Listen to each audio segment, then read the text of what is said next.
নানা বিতর্ক কাণ্ডে আলোচিত বিসিবি নির্বাচন শুরু হয়েছে। রাজধানীর হোটেল সোনারগাঁয়ে চলছে ভোট গ্রহণ। মোট ২৫ পরিচালককে বাছাই করতে ভোট দেবেন কাউন্সিলররা। এর মধ্যে বিনা প্রতিদ্বন্দ্বিতায় নির্বাচিত হয়েছেন ৯ জন। কোনো রকম লড়াই ছাড়া বেশিরভাগ পরিচালকও নির্বাচিত হবেন আজ। তাই এই নির্বাচনকে অনেকটা সাজানো বলে মনে করছেন দেশের বহু ক্রিকেট ক্লাব। ইতিমধ্যে সরকারের হস্তক্ষেপ সহ নানা অভিযোগে নাম প্রত্যাহার করে নিয়েছেন ২১ প্রার্থী। বিকেল ৪টা পর্যন্ত চলবে ভোট গ্রহণ। এরপর নির্বাচিত পরিচালকরা ভোট দিয়ে সভাপতি নির্বাচন করবেন। দর্শক, এই মুহূর্তে হোটেল সোনারগাঁয়ে আছেন সহকর্মী SM আশরাফ। আমরা সরাসরি চলে যাচ্ছি তার কাছে। আশরাফ, ভোট কি শুরু হয়েছে? কেমন দেখছে নির্বাচনের সার্বিক পরিস্থিতি?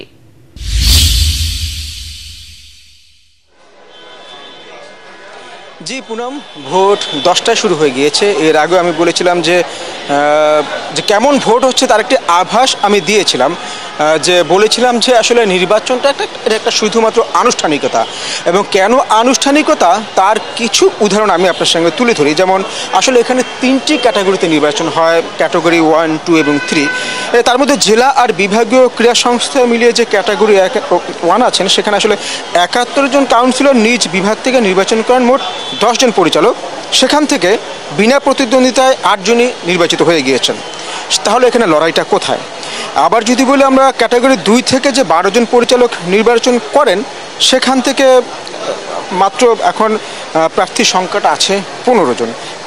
এখানেও আসলে নির্বাচনের যদি বলি যে প্রতিদ্বন্দ্বিতা, সেই প্রতিদ্বন্দ্বিতার কোনো আভাস নেই, কারণ 15 জনের মধ্যে আসলে মূলত 12 জন পরিচালকের মধ্যে 13 জনের মধ্যে লড়াই হচ্ছে। আসলে এটাও অনেকটা নির্ধারিত যে কোন 12 জন এখান থেকে নির্বাচিত হবেন। যদি আমরা বলি যে ক্যাটাগরি 3-এ যে সাবেক ক্রিকেটার আর অধিনায়ক এবং বিশ্ববিদ্যালয় এবং বিভিন্ন সংস্থার যে 45 জন কাউন্সিলর আছেন, সেখান থেকে 1 জন পরিচালক নির্বাচিত হবেন, এবং বলা যেতে পারে এই একটি ক্যাটাগরিতেই এখন পর্যন্ত প্রতিদ্বন্দ্বিতার আভাস এবং সব কিছু পরিস্থিতি সেটাই আমরা প্রকাশ করছি। এবং সেটা হলো কি, এখানে লড়াই করছেন জাতীয় দলের সাবেক ক্রিকেটার খালিদ মাসুদ পাইলট এবং আরেকজন আছে সাবেক ক্রিকেটার দেবব্রত পল। এই দুজনের মধ্যেই ক্যাটাগরি 3-এ আমরা বলতে পারি যে একটি নির্বাচনের আমরা দিতে পারছি। তাছাড়া মোটামুটি আর অন্য যে পরিচালক আছেন, মূলত আসলে একটি পরিচালকের পদের জন্য এখানে লড়াই হয়, আর 2টি জাতীয় ক্রীড়া পরিষদ মনোনয়ন করে দেন। তাহলে এই 23টি পরিচালকের মধ্যে আমরা যদি বলতে পারি 22 জন কিংবা 21 জন অলমোস্ট নির্বাচিত।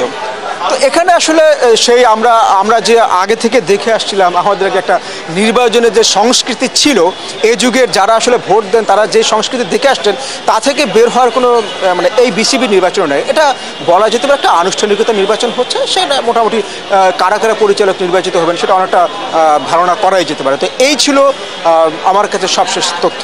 ধন্যবাদ আশরাফ, আপনাকে ধন্যবাদ।